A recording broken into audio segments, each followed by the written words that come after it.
படத்தோட ஹீரோ ஒரு பெரிய ஆர்க்கிடெக்சராக ஆகணும்னும் ஹீரோயின் பெரிய ஐடி கம்பெனியில் வேலை பார்க்கணும்னு சொல்லி ரெண்டு பேரும் சென்னையில் இருக்கிறப்ப அவங்க ரெண்டு பேரும் எப்படி மீட் பண்ணி லவ் பண்ணாங்கிற ஒரு படம் தான் கப்புள் ஃப்ரெண்ட்லி. வாங்க இந்த படத்தோட முழு கதையும் பார்க்கலாம். நம்ம ஹீரோ பார்த்தீங்கன்னா திருச்சியில் இருக்காரு. திருச்சியிலேருந்து வேலை தேடி அலைஞ்சிக்கிட்டு இருக்காரு. பட் வேலை கிடைக்கல. அவரோட எய்மான ஆர்கிடெக்சராக தான் ஆகணும்னு சொல்லி அதுக்கான வேலையை தேடிக்கிட்டு இருக்காரு. அந்த டயத்தில் ஆல்ரெடி அவர் லவ் பண்ணிக்கிட்டு இருக்கனால ரெண்டு பேரும் மீட் பண்ணி பேசிக்கிட்டு இருக்காங்க. அவரோட லவ்வரும் அவரும் அந்த டயத்தில் சிவாவுக்கு அங்கே சாப்பிட்ற ஐஸ்கிரீம் கூட காசு கொடுக்குற நிலைமையில தான் அவர் இருக்காரு. கடைசியில் சிவாவோட லவ்வர் என்ன கேட்குறாங்கன்னா, நீ எப்போ தான் வேலைக்கு போய் சிவா, நமக்கு இது ஃப்யூச்சரை பார்க்கணும்னு சொல்கிறப்ப, ஆல்ரெடி நான் உனக்கு லோன் எடுத்து கொடுத்துருக்கேன், அது இன்னும் நீ கட்டாமல் வச்சுருக்க, இது சரிப்பட்டு வராது, நம்ம பிரேக்கப் பண்ணிக்கலாம், உனக்கு எனக்கு செட் ஆகுதுன்னு சொல்லி அங்கேருந்து அவரோட லவ்வர் போயிடுறாங்க. அங்கேருந்து சிவா கொஞ்சம் சோகத்தோட வீட்டுக்கு கிளம்பி போகிறான். வீட்டுக்கு போகிற நம்ம படத்தோட ஹீரோ சிவாவுக்கு அவங்க அப்பா எப்போ தாண்டா வேலைக்கு போகணும்னு சொல்லி அவரை டார்ச்சர் பண்ண ஆரம்பிக்காரு. ஹீரோ தனக்கு பிடிச்ச வேலைக்கு தான் போவேன்னு சொல்கிறப்ப, அப்பா நீ இருந்து எனக்கு என்னடா பிரயோஜனம், ஒரு வேலைக்கு போறியான்னு சொல்லி திட்டிக்கிட்டே இருக்காரு. கடைசியில் சிவா எப்படியாவது வேலை தரணும்னு சொல்லி அப்ளிகேஷன் ஒவ்வொரு கம்பெனிக்கு அப்ளை பண்ணிக்கிட்டே இருக்காரு. பட் அவருக்கு அப்ளிகேஷன் எல்லாமே ரிஜெக்ட் ஆகிட்டே இருக்குது.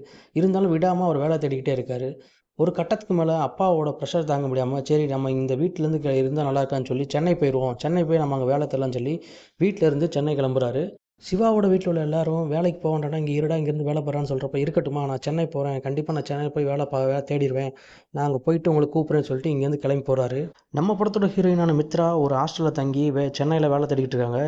எப்படியாவது ஐடி கம்பெனிக்குள்ளே போகணுன்னு சொல்லி ஆசைப்பட்டு இங்கே வேலை தேடிக்கிட்டு இருக்காங்க. பட் வேலை கிடைக்கல. இருந்தாலும் ஒவ்வொரு இன்டர்வியூ அட்டன் பண்ணிக்கிட்டு இருக்காங்க. ஊரில் இருந்தால் கல்யாணம் பண்ணி வச்சுருவாங்கன்னு சொல்லி இங்கே வேலை தேடிக்கிட்டு இருக்காங்க. அப்படி தான் ஒவ்வொரு கம்பெனியாக அலைஞ்சிக்கிட்டு இருக்காங்க, இன்டர்வியூ அட்டன் பண்ணிக்கிட்டு இருக்காங்க. இப்போ நம்ம படத்தோட ஹீரோ வீட்டுக்கு ரெண்ட் கட்ட முடியாமல் மொட்டை மாடில் தூங்கிட்டு இருக்காரு. வேலை இல்லை. இருந்தாலும் என்ன பண்ண, வேலை தேடணும்னு சொல்லி மறுபடியும் சென்னையில் வேலை தேடிக்கிட்டு இருக்காரு. ஏன்னா ரெண்ட்டு கூட கொடுக்க முடியாத நிலமையில தான் ஹீரோ இப்போ இருக்கார். சென்னையில் வேலை கிடைக்காதனால இப்போதைக்கு ரேப்பிடோ ஓட்டிக்கிட்டு இருக்காரு. ரேப்பிடோ ஓட்டி தான் இப்போ அவரோட செலவுகளை பார்த்துக்கிட்டு இருக்காரு. அப்படி ஒவ்வொரு நாளாக ரேப்பிடோ ஓட்டி அவரோட லைஃப்பை ஓட்டிக்கிட்டு இருக்காரு. ஹீரோ தான் நினச்ச மாதிரி தான் ஆர்கிடெக்ட் ஆகணும்னு சொல்லி ரேப்பிடோ ஓட்டிக்கிட்டே தன்னோட வேலைக்கும் இங்கே தேடிக்கிட்டு இருக்காரு. பட் அவருக்கு எந்த வேலையும் கிடைக்கல. பட் எக்ஸ்பீரியன்ஸ் இல்லாதனால அவரோட ப்ராஜெக்ட் எல்லாத்தையும் ரிஜெக்ட் பண்ணிடுறாங்க. இருந்தாலும் பரவாயில்லன்னு சொல்லி ஒவ்வொரு கம்பெனியாக இன்டர்வியூ அட்டன் பண்ணிக்கிறாரு. ஹீரோயினும் இதே சென்னையில் அவங்க ஆசைப்பட்ட ஐடி ஃபீல்டுக்கு போகணுன்னு சொல்லி அவங்களும் இன்டர்வியூ அட்டன் பண்ணிக்கிட்டு இருக்காங்க. ரெண்டு பேருமே தன்னோட கரியர் நோக்கி போராடிக்கிட்டு இருக்காங்க. எப்படியாவது தன்னோட கரியரில் போய் ஜாயின் பண்ணணும்னு சொல்லி அப்படியே ரெண்டு பேருமே சென்னையில் சுற்றிக்கிட்டு இருக்காங்க. இவங்க ரெண்டு பேருமே சென்னையிலேருந்து தன்னோட எய்முக்காக நோக்கி போராடிக்கிட்டு இருக்காங்க. இந்த டயத்தில் நம்ம ஹீரோயினோட அப்பா, நீ ஊர் கிளம்பி வாமா, நீ கிளம்பி வா, உனக்கு பையன் பார்த்துருக்கேன், உனக்கு கல்யாணம் பண்ணு சொல்லி ஹீரோயினை கூப்பிட்டுட்டே இருக்கா. ஹீரோயின் எனக்கு வேலை கிடச்சிச்சுமா, நான் வந்துடுறேன்னு சொல்லி வீட்டை சமாளிச்சுக்கிட்டு இருக்காங்க. ஹீரோவுக்கு அவங்களோட அண்ணன் தான் கொஞ்சம் செலவுக்கு காசு கொடுத்து ஹெல்ப் பண்ணிகிட்டு இருக்காரு. அப்படி தான் அவர் வாழ்க்கையும் போய்கிட்டு இருக்கு. ஹீரோ இப்படியே அவங்களோட வாழ்க்கை போய்கிட்டு இருக்கு. ஒரு நாள் நைட்டு ஒரு பொண்ணை ட்ராப் பண்ணிவிட்டு ஒரு லேடிஸ் ஹாஸ்டல் வாசலில் நிற்கிறாரு நம்ம ஹீரோ. அப்போ தான் நம்ம ஹீரோயினை மீட் பண்ணுறாங்க. மித்ராவை மீட் பண்ணுறப்ப, நான் இந்த மாதிரி ஒரு பொண்ணை இறக்கி விட்டேன், அவங்க காசு கொடுக்காம போயிட்டாங்க, நீங்கள் கொஞ்சம் வாங்கி கொடுங்க சொல்லி நம்பர் எழுதி கொடுக்குறாங்க. உண்மையிலே இறக்கி விட்டிங்களான்னு சொல்லி அந்த பொண்ணு போய் இந்த மாதிரி ஒன்று ரேபிட்டோட ட்ராப் பண்ணவர் வெளியே நிற்கிறாரு. அவருக்கு அமௌண்ட்டு நீங்கள் போட்டது போகலன்னு சொல்லி, இல்லை நான் அமௌண்ட் சென்ட் பண்ணிட்டேன் அப்படின்னு சொல்லிட்டு அவங்க ஃபோன் நம்பரை வாங்கி வச்சுக்கிட்டு இப்போ அவர் தூங்கிட்டு இருக்காரு. மித்ரா இப்போ ரூமை வெக்கேட் பண்ணிவிட்டு ஊருக்கு கிளம்ப வேண்டிய நிலமை வந்துருச்சு. ஏன்னா அவங்க அப்பா அங்கே ஃபோன் பண்ணிட்டு இருக்காங்க, ஊருக்கு கிளம்புறாங்க. இந்த டயத்தில் நம்ம ஹீரோக்கு ஃபோன் போட்டு, என்ன கொஞ்சம் பஸ் ஸ்டாண்டில் ட்ராப் பண்ணுங்கள், நான் உங்களுக்கு பேமெண்ட் தரேன் சொல்கிறப்ப, ரேபிட்டோ தாங்க ஓட்டுறேன், நான் வேறு எந்த சர்வீஸும் பண்ணலாம் சொல்கிறப்ப, கொஞ்சம் எனக்காண்டி ஹெல்ப் பண்ணுங்கள் வாங்கன்னு சொல்லி கூட்டிகிட்டு போகிறாங்க. ரெண்டு பேரும் பேசிக்கிட்டே பஸ் ஸ்டாண்ட் வரைக்கும் போய்கிட்டு இருக்காங்க. பஸ் ஸ்டாண்டில் இறக்கிட்ட மித்ரா மறுபடியும் ஹீரோக்கு ஃபோன் போட்டு, நீங்கள் கொஞ்சம் இங்கே வரீங்களா, மறுபடியும் என்னை ஹாஸ்டலில் இறக்கி விடுங்கன்னு சொல்கிறப்ப, ஏங்க அப்படின்னு சொல்கிறப்ப, இல்லைங்க எனக்கு கால் லெட்டர் வந்திருக்கு, நான் மறுபடியும் ஜாயின் பண்ண போகிறேன்னு சொல்கிறாங்க. சரி வாங்க வண்டியில் ஏறுங்க, நான் உங்கள் ஹாஸ்டலில் இறக்கி விட்டுன்னு சொல்லி போகிறப்ப, சரிங்கன்னு சொல்லிட்டு இறக்கி விட்டு போகிறாங்க. அப்புறம் தான் தெரியும் ரூமை வெக்கேட் பண்ணலாம், மறுபடியும் ரூமுக்கு போக முடியல. மறுபடியும் ஃபோன் போட்டு நீங்கள் கொஞ்சம் எனக்கு இங்கே வரீங்களான்னு சொல்லி கூப்பிட்றாங்க. மித்ரா இப்போ ரூமை வெக்கேட் பண்ணனால ரூமு கிடைக்காதனால சிவாட்ட எனக்கு கொஞ்சம் எங்கள் ஃப்ரெண்டு வீட்டில் ட்ராப் பண்ணி விட்டுருன்னு சொல்கிறப்ப, ரெண்டு பேரும் சேர்ந்து ஃப்ரெண்டு வீட்டுக்கு போகிறாங்க. ஃப்ரெண்டு வீட்டுக்கு போனால் அங்கே வேறு ஒருத்தவங்க இருக்காங்க. இதனால் ஃப்ரெண்டு வீட்டில் தங்க முடியாத நிலமை வந்துடுது. மறுபடியும் மித்ரா சிவாவுக்கு ஃபோன் போட்டு, கீழே நின்னுங்க நான் வரேன்னு சொல்கிறப்ப, எங்கெங்கே போகணுன்னு சொல்கிறப்ப, என்ன மாதிரி ரூம் இல்லை, நான் வேறு ரூம் தேடணும், கொஞ்சம் ரூம் கிடைக்க வரைக்கும் கொஞ்சம் ஹெல்ப் பண்ணுங்கன்னு சொல்கிறாங்க. இப்போ வேறு வழியே இல்லாமல் மித்ராவும் சிவாவும் சேர்ந்து ரூம் தேடி அலைகிறாங்க. எங்கெங்கேயோ போகிறாங்க. சென்னையில் உள்ள எல்லா ஹாஸ்டலு, பிஜி எல்லா இடமும் தேடுறாங்க. ரூம் எதுவும் கிடைக்கல. ரெண்ட் அதிகமாக இருக்குது. இல்லை அட்வான்ஸ் பே பண்ணுற மாதிரி இருக்குது. இன்றைக்கி ஒரு நாள் நைட்டு ஸ்டே பண்ணுறதுக்கு ரொம்ப கஷ்டமாக இருக்குது. இப்படியே ரூம் தேடி ரெண்டு பேரும் அலைஞ்சிட்டு இருக்காங்க. இந்த டைமில் சிவாவுக்கு ஒரு யோசனை தோணுது. ஏன்னா சிவா இப்போ ரெண்ட்டு கொடுக்க முடியாமல் அந்த ரூமில் இருக்கான். மித்ராவை அந்த ரூமை ஷேர் பண்ணிக்கிட்டோம்னா சிவாவோட ரெண்ட்டு பிரச்சனை தீதுன்னு சொல்லி மித்ராட்ட சொல்கிறாங்க. மித்ரா ஒத்துக்க மாட்டேங்க, நீங்கள் நம்புங்க, நான் நல்ல பையன் தான், நீங்கள் என் ரூமில் ஷேர் பண்ணிக்கிட்டேன்னு எனக்கு ரெண்டு பிரச்சனை இருக்குது, நீங்கள் வேணால் என்னோடய ரூமை எடுத்துக்கலாம், நான் வேணால் மொட்டை மாடில் போய் படுத்துக்கிறேன்னு சொல்லி மித்ராவை கன்வின்ஸ் பண்ணுறான். இல்லை இருக்கட்டும் சொல்கிறப்ப, வாங்க என்னோடய ரூமுக்கு வாங்க ஷேர் பண்ணிக்கலாம்னு சொல்லி கன்வின்ஸ் பண்ணி ஒரு வழியாக கூப்பிட்டு போகிறான் மித்ராவை சிவா. வழக்கம் போல் சிவா தூங்கி ஏஞ்சிட்டு வந்து மித்ராவை பார்க்குறான். மித்ரா எந்திரிக்கல. வழக்கம் போல் அவன் வேலைக்கு கிளம்ப ஆரம்பிச்சிட்டான் ரேபிட்டோ ஓட்டுறதுக்கு. ஏன்னா அவனை சர்வே பண்ணணும் இல்லையா. அவன் அங்கேருந்து வேலைக்கு கிளம்பி போகிறான். கிளம்பிக்கிட்டு இருக்கான். மித்ரா தூங்கி ஏஞ்சி ரூமை பார்த்துக்கிட்டு இருக்காங்க. இப்போ நாட்கள் செல்ல செல்ல 2 பேரும் சேர்ந்து அவங்களோட வேலையை தேடி அலைஞ்சிக்கிட்டு இருக்காங்க. இப்படியே நாட்கள் போய்கிட்டு இருக்கு. ஒவ்வொரு நாளும் போக போக போக இவங்க 2 பேத்துக்குள்ள பழக்கம் அதிகமாகுது. நல்ல ஒரு ரிலேஷன்ஷிப்புக்குள்ளே வந்துடுறாங்க 2 பேருமே. சிவாவும் சிவாவும் மித்ராவும் 2 பேரும் சேர்ந்து பேசிக்கிறாங்க. அவங்க எப்படிலாம் அவங்க போகணும்னு சொல்லி 2 பேரும் அவங்களோட ஒரு எல்லா விஷயங்களும் ஷேர் பண்ணிக்கிறாங்க. சிவாவை பார்த்து மித்ரா, நீ வேணால் கொஞ்சம் உன்னோட ஸ்டைலை சேஞ்ச் பண்ணிட்டு இன்டர்வியூ அட்டன் பண்ணி பாருன்னு சொல்கிறப்ப, உனக்கு கம்யூனிகேஷன் தான் பிரச்சனையாக இருக்குது, நான் உனக்கு ஹெல்ப் பண்ணுறேன், நீ பேசுகிறதே இல்லை அப்படின்னு சொல்லி சொல்கிறப்ப, நான் உனக்கு ஹெல்ப் பண்ணுறேன்னு சொல்லி மித்ரா ஹெல்ப் பண்ணுறாங்க. இப்போ சிவா கொஞ்சம் ஷேவெல்லாம் பண்ணிக்கிட்டு தன்னுடைய ஸ்டைலெல்லாம் மாற்றிக்கிட்டு இன்டர்வியூ அட்டன் பண்ணுறக்காண்டி மித்ராவோட இப்போ கிளம்பி போகிறான். 2 பேரும் சேர்ந்து ப்ராஜெக்ட் எக்ஸ்பிளைன் பண்ணுறக்காண்டி கம்பெனி போய் தன்னோட ப்ராஜெக்ட் எக்ஸ்பிளைன் பண்ணுறாங்க. பட் அவங்க அதை ஏற்றுக்கல, ரிஜெக்ட் பண்ணிடுறாங்க. நீங்கள் ஏதாவது சின்ன ப்ராஜெக்ட் பண்ணிட்டு வாங்கன்னு சொல்லிடுறாங்க. மறுபடியும் டீக்கேல இருந்து நின்று 2 பேரும் பேசிக்கிட்டு இருக்காங்க. இப்போ மித்ராவும் சிவாவும் 2 பேரும் கிளம்புறாங்க. போகிற வழியில் கொஞ்சம் பைக் ரிப்பேர் ஆனாலும் மெக்கானிக் ஷாப்பில் விட்டு எடுத்துகிட்டு போகிறாங்க. அந்த டயத்தில் மித்ரா என்ன சொல்கிறாங்கன்னா, நான் வேணால் உனக்கு ஆன்லைனில் ஒரு பேஜ் க்ரியேட் பண்ணுவோம், அதில் உன் கம்பெனியை பற்றி ஒரு ஃபேக்கான கம்பெனி ரெடி பண்ணி அதுக்கு ரேட்டிங் கொடுத்து அது மூலமாக நம்ம ஏதாவது லீட்ஸ் ஜென்ரேட் பண்ண முடியுமான்னு பார்க்கலான்னு சொல்கிறப்ப, சிவா இது ஒர்க் அவுட் ஆகுமான்னு சொல்லுவா. இல்லை கண்டிப்பாக ஒர்க் அவுட் ஆகும்னு சொல்லி ஒரு கம்பெனியை உருவாக்கி அதுக்கு ரேட்டிங் கொடுக்க சொல்கிறான் அவன் ஃப்ரெண்ட்ஸ் மூலமாக. இப்போ ஆன்லைனில் அந்த பேஜை க்ரியேட் பண்ணியாச்சு, ரேட்டிங்கும் நல்லபடியாக போட்டாச்சு. இப்படியே நைட்டு போய் தூங்குறான் சிவா தூங்கி முடித்த காலையில் அவனுக்கு ஒரு ஃபோன் வருது. ஃபஸ்ட்டு அவனுக்கான ஒரு ஆர்டர் கிடைக்கிது. ஸோ இதை மித்ராட்ட போய் சொல்கிறான். கண்டிப்பாக இதை போய் நம்ம செய்கிறோம், நம்மளோட ஃபஸ்ட்டு ப்ராஜெக்ட் எப்படி சக்ஸஸ்ஃபுல்லாக பண்ணணும்னு சொல்லி 2 பேரும் கிளம்பி போகிறாங்க கிளைண்ட்டை பார்க்குறதுக்கு. மித்ராவும் சிவாவும் கிளைண்ட்டை பார்த்து எக்ஸ்பிளைன் பண்ணிக்கிட்டு இருக்காங்க. கிளைண்ட்டு சிவாட்ட நீங்கள் என்ன மாதிரியான ஒர்க்லாம் பண்ணியிருக்கீங்கன்னு கேட்டுக்கிட்டு இருக்காரு.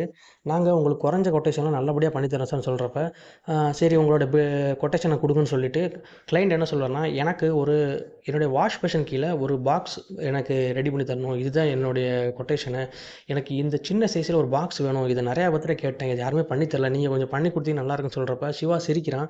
சார் இல்லை சார், நான் உங்களுக்கு ஃபஸ்ட்டு ஆர்டர் கண்டிப்பாக பண்ணித்தரேன்னு சொல்லி மித்ரா சொல்கிறப்ப, வேறு வழி இல்லாமல் யோகி பாபா வர சொல்லி அந்த ஆர்டரை முடிச்சு கொடுக்குறான்.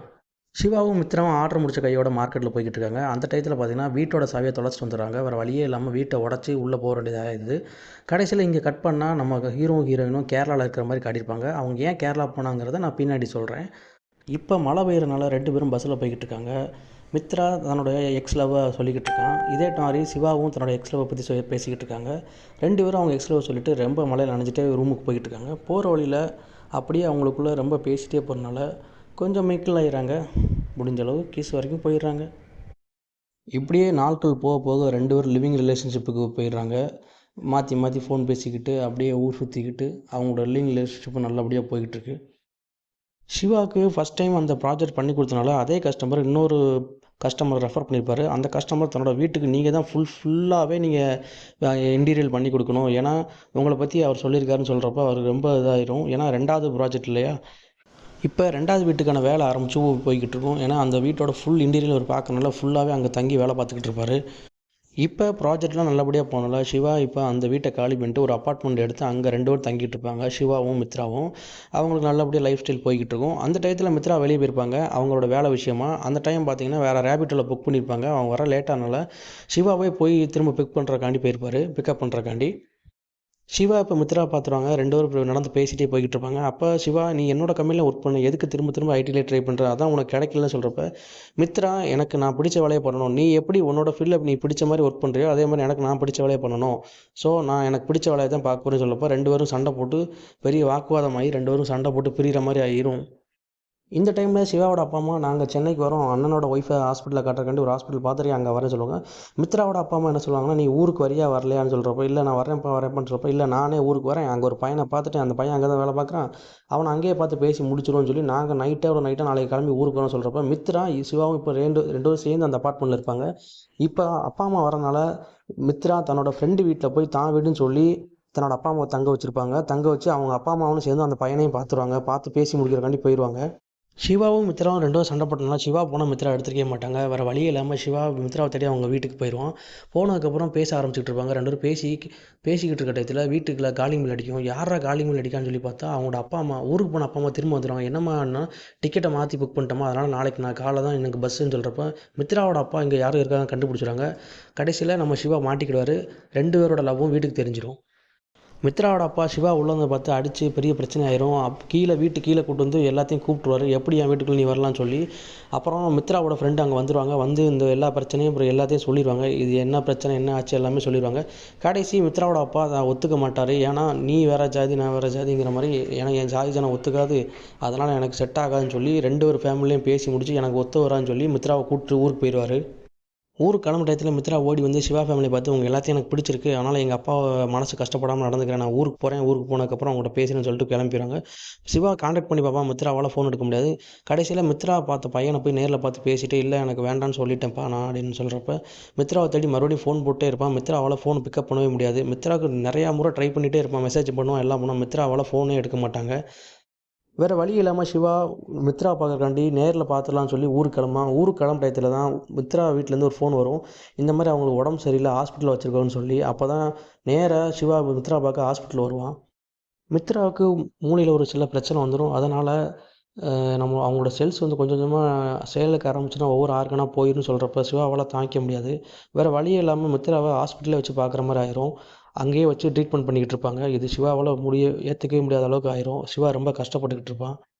மித்ராவை ஹாஸ்பிட்டலில் வச்சு ட்ரீட்மெண்ட் பண்ணிக்கிட்டு இருப்பாங்க. ஒவ்வொரு நாளும் அங்கேயே போய்கிட்டு இருக்கும். குறைஞ்சது ஒரு 6 மாதத்துக்கிட்ட ஹாஸ்பிட்டலில் வச்சுருப்பாங்க. இந்த நேரத்தில் மித்ராவுக்கு ஒரு ஆசை வரும், என்னை இங்கேருந்து வெளியே எங்கேயா கூட்டிகிட்டு போ அப்படின்னு சொல்லி. மித்ரா இங்கேருந்து எங்கேயா கூட்டு போன்னு சொல்கிறப்ப சிவா மித்ராவை கூப்பிட்டு கேரளா போயிருப்பான். படத்தோட இடையில அவங்க கேரளா போன மாதிரி காட்டியிருப்பாங்க. அந்த சீன் வந்து இங்கே தான் வந்திருக்கும். அவங்க 2 பேரும் கேரளாவில் இருப்பாங்க. 2 பேருமே கேரளா சுற்றி பார்த்துட்டு இருப்பாங்க. ஏன்னா மித்ராவுக்கான அந்த ஒரு விஷயம் இருக்கனால சிவா அவங்கள சந்தோஷமாக வச்சுக்கணும்னு சொல்லி கேரளாலே சுற்றிக்கிட்டு இருப்பாங்க. மித்ராவை ஃபுல்லாகவே சந்தோஷமாக வச்சுக்கணும்னு சொல்லி ஃபுல்லாக சுற்றிக்கிட்டு இருப்பான். ஆனால் நாட்கள் செல்ல செல்ல மித்ராவுக்கு கொஞ்சம் கொஞ்சமாக சில விஷயங்கள் மறக்க ஆரம்பிச்சிடும். அவங்க வந்துட்டு போன பாதை மறக்க ஆரம்பிச்சிடும். அவங்களுக்கு ரெஸ்ட் ரூம் வரது கூட மறக்க ஆரம்பிச்சிடும். அந்த நிலைமைக்கு மித்ரா போயிடுவாங்க. கடைசியில் மித்ராவோட வீட்டிலேருந்து எல்லாருமே சிவாவை கண்டுபிடிச்சி சிவா இருக்க இடத்துக்கு வந்துடுவாங்க. கேரளாவில் இருந்த இவங்க 2 பேத்தையுமே அவங்க ஃபேமிலி கண்டுபிடிச்சிருவாங்க. கண்டுபிடிச்சதுக்கப்புறம் மித்ராவோட அப்பா வந்து என்னை மன்னிச்சிருப்பா, உன்னை தப்பாக நினச்சேன்னு சொல்லி மன்னிப்பு கேட்பார். அதுக்கப்புறமா மித்ராவை மறுபடியும் ஹாஸ்பிட்டல் கூட்டு போய் ட்ரீட்மெண்ட் எடுத்துக்கிட்டு இருப்பாங்க. மித்ரா ட்ரீட்மெண்ட் எடுத்துக்கிட்ட டயத்தில் அவங்களுக்கு ஆப்ரேஷன்லாம் பண்ணி முடிச்சுட்டு அவங்க ஆப்ரேஷன் பண்ணதுக்கப்புறம் கண் முழிச்சு பார்ப்பாங்க. ஆனால் யாருக்குமே அவங்களுக்கு அடையாளம் தெரியாது. ஏன்னா அவங்க கொஞ்சம் கொஞ்சமாக அவங்களோட மெமரி லாஸ் ஆகிக்கிட்டே வரும். இது சிவாவால் தாங்கிக்க முடியாமல் இருக்கும். மித்ராவுக்கு எல்லாமே மறக்க ஆரம்பிச்சிடும். ஒன்றே ஒன்று தவிர சிவா கூட இருந்த அந்த பியூட்டிஃபுல்லான மூமெண்ட்டை மட்டும் அவங்களால மறக்கவே முடியாது. அந்த நினைவுகளோடையே மித்ராவும் இந்த உலகத்தை விட்டே போயிடுவாங்க. சிவாவும் மித்ராவை நினச்சி வருத்தப்பட்டுக்கிட்டு இருப்பான். சிவா மித்ராவோட நினைவுகளோடயே வாழ்ந்துக்கிட்டு இருப்பான். அப்போ தான் மித்ரா தான் இறக்க போகிற தெரிஞ்சு சிவாவுக்கு ஒரு டைரி எழுதி வச்சுட்டு போயிருப்பாங்க. ஸோ இதை பற்றி கவலைப்படாத, நீ மூவ் பண்ணுங்கிற மாதிரி அந்த டைரியில் எழுதியிருக்கோம். கண்டிப்பாக மித்ராவை நம்ம மிஸ் பண்ணுவோம்.